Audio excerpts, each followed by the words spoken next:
আসসালামু আলাইকুম ওয়া রাহমাতুল্লাহ। টেকনিক্যাল ম্যাথ এডুকেশনের পক্ষ থেকে সকলকে জানাই আন্তরিক শুভেচ্ছা ও অভিনন্দন।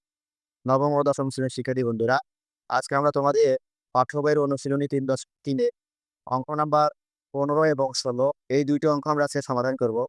দেখো ১৫ নাম্বার অঙ্কে বলা হয়েছে যে 4x⁴ মাইনাস 27x² মাইনাস 81 এটাকে উৎপাদকে বিশ্লেষণ করতে হবে। তাহলে এখানে যে ব্যাপারটা দাঁড়ায়, আমরা এখানে মিডল টার্ম করব। যদি আমরা মিডল টার্ম করি দেখো কি পাই, 4x⁴ মাইনাস 9x² এখানে প্লাস হবে মাইনাস 36x² মাইনাস 81। দেখো এখানে যে ব্যাপারটা, এই লাইন থেকে এই লাইন আমরা পরিবর্তন করেছি। কি করেছি যে এখানে আমরা মিডল টার্ম করেছি। মিডল টার্মের নিয়ম হচ্ছে যে মাঝখানে দুটা যোগ বিয়োগ করে মাঝখানেরটা সমান হতে হবে এবং মাঝখানের দুটা গুণ করে প্রথমেরটা এবং শেষেরটা গুণফলের সমান হতে হবে। এখানে যদি আমরা 9x² মাইনাস 36x² কে আমরা যদি যোগ বিয়োগ করি তাহলে আমরা পাবো 27x²। 27x²। তাহলে এখন দেখো যে এই দুটাকে গুণ করে আবার এই প্রথমেরটা এবং শেষেরটার গুণফলের সমান হতে হবে। দেখো এই দুটাকে যদি আমরা গুণ করি তাহলে কত পাই, 9x² ইন্টু 36x²। এখন 9 আর 36 গুণ করলে আমরা যেটা পাবো সেটা হচ্ছে হলো 81 এবং 4x⁴ এটাকে গুণ করলেও আমরা তাই আমরা পাবো।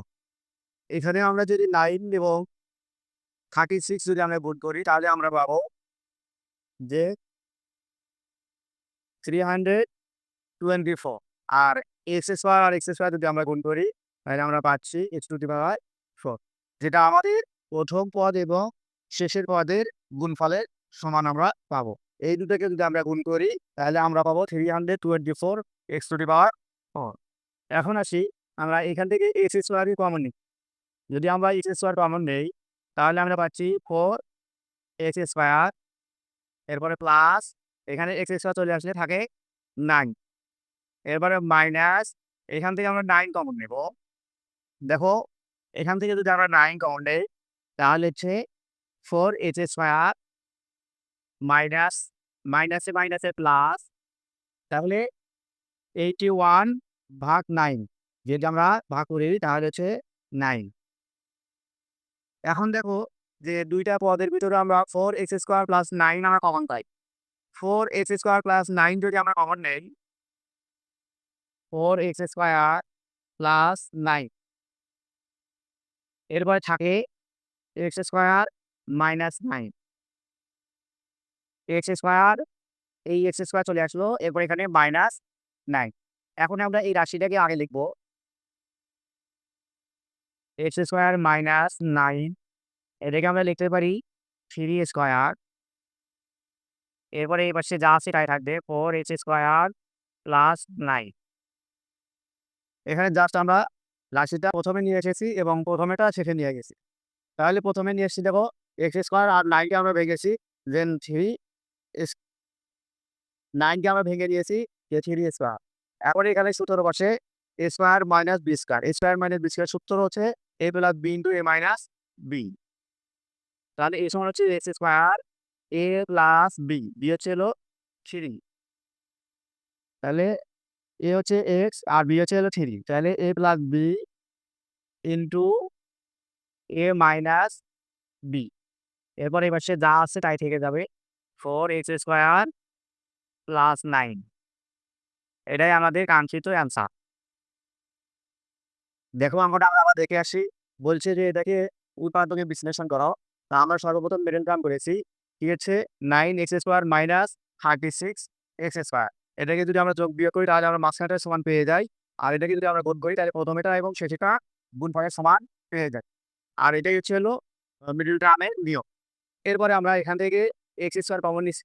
x² কমন নিলে আমরা পাই এটা, এখান থেকে -9 কমন নিলে আমরা পাই এটা। এরপরে এখান থেকে দুইটা রাশির ভিতর থেকে আমরা 4x² প্লাস 9 কমন নিয়েছি। এরপরে আমরা এই রাশিটার সামনে নিয়েছি, এটা পিছনে নিয়ে আসছি। এখানে নিয়েছি 9 কে আমরা লিখছি 3, স্কয়ার। আর এখানে স্কয়ার মাইনাস বি স্কয়ার সূত্র বসিয়েছি a plus B into a minus B. এরপরে যা আছে তাই থেকে যাবে। এটাই আমাদের ১৫ নম্বর অঙ্কের অ্যান্সার। শিক্ষার্থী বন্ধুরা, দেখো এবার আমরা ১৬ নম্বর অঙ্কটি সমাধান করব। বলা হয়েছে এটাকে উৎপাদকে বিশ্লেষণ করো। আমরা এখানে যে সর্বপ্রথম যে কাজটা করব তা হচ্ছে এখানে আমরা ব্র্যাকেট উঠাই দেব। যদি আমরা ব্র্যাকেট উঠাই দেই, দেখো যে a এক্স স্কয়ার প্লাস, এখানে আমরা a দিয়ে এটাকে গুণ করব। যদি আমরা গুণ করি তাহলে a স্কয়ার এক্স, এক্স, এরপরে প্লাস, এরপরে 1 দিয়ে যদি আমরা এক্স এ গুণ করি তাহলে হয় এক্স, এরপরে প্লাস এ। এখন আমরা এখান থেকে এক্স কমন নেব। এক্স যদি আমরা কমন নেই তাকে এক্স প্লাস 1 থেকে থাকো 3। আবার দেখো এখানে একটা এ দুটা এক্স, এখান থেকে যদি একটা এ এবং একটা এক্স নিয়ে আসি তাহলে এখানে থাকে একটা এক্স, সেই একটা এক্স আমরা এখানে বসিয়েছি প্লাস এখান থেকে একটা এক্স এ চলে আসলে থাকে এ, আর এক্স চলে আসলে আর কিছু থাকে না, তাহলে থাকতেছে শুধু এ। এরপরে এখান থেকে আমরা 1 কমন নেব, প্লাস 1 যদি কমন নেই থাকে এক্স প্লাস এ। দেখো এখানে এক্স এর সাথে সহগ নাই মানে 1 আছে, তাহলে আমরা 1 যদি আমরা কমন তাহলে থাকতেছে এক্স প্লাস এ। এখন আমরা এই দুটা রাশির ভিতর থেকে আমরা এক্স প্লাস এ কমন নেব, এক্স প্লাস এ। এরপরে থাকে যে এ এক্স প্লাস 1, এটাই আমাদের কাঙ্ক্ষিত অ্যান্সার। দেখো অঙ্কটা খুবই সহজ, যদি আমরা একবার ট্রাই করি তাই আমরা পেয়ে যাব। সর্বপ্রথম আমরা এখান থেকে এই ব্র্যাকেটকে উঠিয়ে দিয়েছি, স্কোয়ার দ্বারা আমরা এক্সকে গুণন করেছি, 1 দ্বারা আবার এক্সকে গুণন করেছি, এরপরে যা আছে তাই লিখেছি। তারপরে এখান থেকে আমরা কমন নিয়েছি এক্স, তাহলে থাকে এক্স প্লাস এ। আর এখান থেকে আমরা প্লাস 1 কমন নিয়েছি, প্লাস 1 কমন নিলে থাকে এক্স প্লাস এ। আর এই দুইটা রাশির ভিতর থেকে আমরা আবার এক্স প্লাস এ কমন নিয়েছি, নেওয়ার পরে প্লাস 1 প্লাস 1, এটাই হচ্ছে কাঙ্ক্ষিত অ্যান্সার। শিক্ষার্থী বন্ধুরা, আশা করি তোমরা এই ১৫ নাম্বার এবং ১৬ নাম্বার খুবই ভালোভাবে বুঝেছো। আমাদের অঙ্কগুলো দেখে যদি তোমাদের ভালো লেগে থাকে, যদি উপকৃত হবা, তাহলে আমাদের চ্যানেলটি সাবস্ক্রাইব করবে এবং তোমাদের মতামত জানাতে কমেন্ট বক্সে কমেন্ট করবে। আর যেখানে বিদায় নিচ্ছি, আসসালামু আলাইকুম ওয়া রাহমাতুল্লাহ।